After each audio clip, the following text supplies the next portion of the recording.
नमस्कार विद्वान साथियों, मैं दुर्गे विश्वकर्मा स्वागत करता हूं स्टडी फॉर एग्जाम्स में।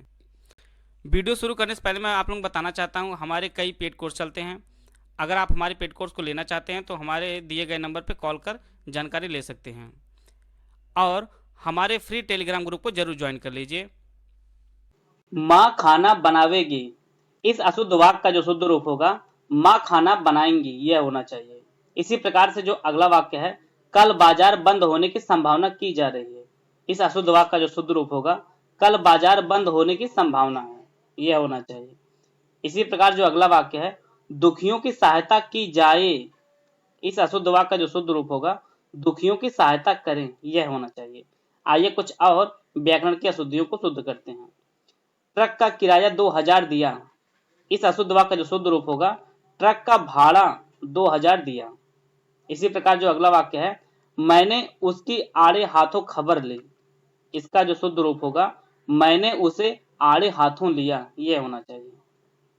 अगला जो वाक्य है, सिपाहियों का कर्तव्य है कि अपराधियों को धर पकड़ लें, इस अशुद्ध वाक्य का जो शुद्ध रूप होगा सिपाहियों का कर्तव्य है कि अपराधियों की धर पकड़ करें, यह होना चाहिए। आइए कुछ और अशुद्ध वाक्यों का शुद्ध रूप देखते हैं। मेरे चले पर वह भी चल पड़ा, इस अशुद्ध वाक्य का जो शुद्ध रूप होगा मेरे चलने पर वह भी चल पड़ा, यह होना चाहिए। इसी प्रकार से जो अगला वाक्यांश है, हत भागनी नारी, अगर इस वाक्यांश अगर कोई शब्द शुरू होता है, वाक्य शुरू होता है तो वह अशुद्ध होगा। इसका जो शुद्ध रूप होगा हत भाग्या नारी। इस वाक्यांश से कोई वाक्य शुरू हो तो वह शुद्ध होगा। इसी प्रकार से जो अगला वाक्य है, राधा अब नहीं रोएगी, इस अशुद्ध वाक्य का जो शुद्ध रूप होगा राधा अब नहीं रोएगी, यह होना चाहिए। इसी प्रकार से आगे हम कुछ और वाक्य को देखते हैं।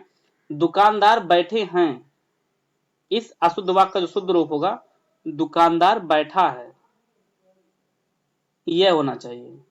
और अगला वाक्य है आपके सामने, बस किराए पर गई, इस अशुद्ध वाक्य का जो शुद्ध रूप होगा बस भाड़े पर गई, यह होना चाहिए। इसी प्रकार से जो अगला वाक्य है वह बहुत ही इंपॉर्टेंट वाक्य है, इसको आप लोग देख लीजिए। रजिया ने आटा गूंथ दिया, इस अशुद्ध वाक्य का जो शुद्ध रूप होगा रजिया ने आटा गूंथ दिया। इसे आप लोग ध्यान से देख लीजिए, गूंथना और गूंधना में अंतर होता है। यह आपको समुच्चरित वाक्य में भी, समुच्चरित शब्द में भी आपको देखने को मिलेगा, जहां पे आपको मिलेगा गूंथना और गूंधना। इसका जो सही अर्थ होगा, गूंथने का अर्थ होता है पिरोना और गूंधना का अर्थ होता है सानना, जैसे आटा। आइए अगला वाक्य देखते हैं। इस पत्र में कहा है कि घर आ जाओ, इसका जो शुद्ध रूप होगा इस पत्र में लिखा है कि घर आ जाओ, पत्र में लिखा जाता है, कहा नहीं जाता है। इसी प्रकार से अगला जो वाक्य है, वह माला गूंथ गूंथ रही है, इस अशुद्ध वाक्य का जो शुद्ध रूप होगा वह माला गूंथ रही है। यहाँ पे आप लोग देख लीजिए, यहाँ गूंथने गूंथने का अर्थ होता है पिरोना, तो माला पिरोई जाती है, सानी नहीं जाती है। इसी प्रकार से जो अगला वाक्य है, राम श्याम के घर रोज जा रहा है, इस अशुद्ध वाक्य का जो शुद्ध रूप होगा राम श्याम के घर रोज जाता है, यह होना चाहिए। इसी प्रकार से आइए कुछ और वाक्य देखते हैं। बस का भाड़ा 50 रुपए था, इसका जो शुद्ध रूप होगा बस का किराया 50 रुपए था। आप लोग बस में सफर करते हैं तो किराया देते हैं पर व्यक्ति। इसी प्रकार से अगला जो वाक्य होता है, मैंने उसे बिल्कुल सीधा बना दिया, इसका जो शुद्ध रूप हो मैंने उसे बिल्कुल सीधा कर दिया, यह होना चाहिए। इसी प्रकार जो अगला वाक्य है, कमलेश अपना वेतन नहीं उठा पाया, इसका जो शुद्ध रूप होगा कमलेश अपना वेतन नहीं ले पाया।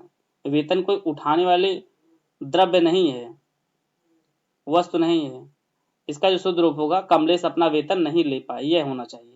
इसी प्रकार जो अगला वाक्य है, जिला अधिकारी का कथन है कि सभी नियम का पालन करें, इसका जो शुद्ध रूप होगा जिला अधिकारी का आदेश है कि सभी नियम का पालन करें। जिला अधिकारी आदेश देते हैं, इसलिए यहाँ पे आदेश होगा। इसी प्रकार जो अगला वाक्य है, दलितों को अपना बनाए जाए, इसका जो शुद्ध रूप होगा दलितों को अपनाएं, यह होना चाहिए। इसी प्रकार से जो अगला वाक्य है, लाइसेंस बन गई, इसका जो शुद्ध रूप होगा लाइसेंस बन गया, यह होना चाहिए। इसी प्रकार जो अगला वाक्य है, मैंने अपना स्पष्टीकरण कर दिया है, इस अशुद्ध वाक्य का जो शुद्ध रूप होगा, मैंने अपना स्पष्टीकरण दे दिया है, यह होना चाहिए। स्पष्टीकरण दे दिया, यह होना चाहिए। इसी प्रकार जो अगला वाक्य है, उसकी जबान बहुत हिलती है, इस अशुद्ध वाक्य का जो शुद्ध रूप होगा, उसकी जबान बहुत चलती है, यह होना चाहिए। अगला जो वाक्य है, गिरजा को मिर्गी का दौरा आता है, इस अशुद्ध वाक्य का जो शुद्ध रूप होगा, गिरजा को मिर्गी का दौरा पड़ता है, यह होना चाहिए। इस प्रकार से हम लोग 120 शुद्ध अशुद्ध वाक्यों की शुद्ध रूप हम लोग देखे हैं। अब तक वीडियो ये जारी रहेगी। अगर आपका कोई सुझाव हो तो आप लोग कमेंट बॉक्स में दीजिए। और यह सब हिंदी के सबसे ही कठिनतम प्रश्नों में से एक है, इसकी आप लोग प्रैक्टिस जरूर करिए। और वीडियो को पूरा देखने धन्यवाद। जय हिंद, जय भारत।